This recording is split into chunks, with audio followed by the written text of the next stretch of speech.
عام 2011 البرلمان العراقي قرر أنه ما حصل للكرد الفيليين كان جماعية، لكن مع ذلك مسيرة جبر الضرر ما زالت متعثرة.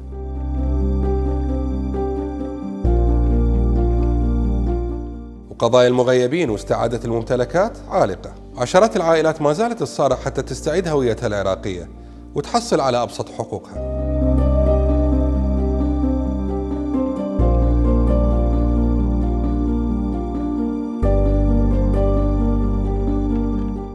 ذكرى الظلم ما تنتهي إلا بالعدالة وإعادة حقوق أبناء هذا المكون. لكن يبقى السؤال الأهم، شو وقت تتحول كلمات الاعتراف إلى أفعال حقيقية لإنصاف الضحايا وتعويضهم؟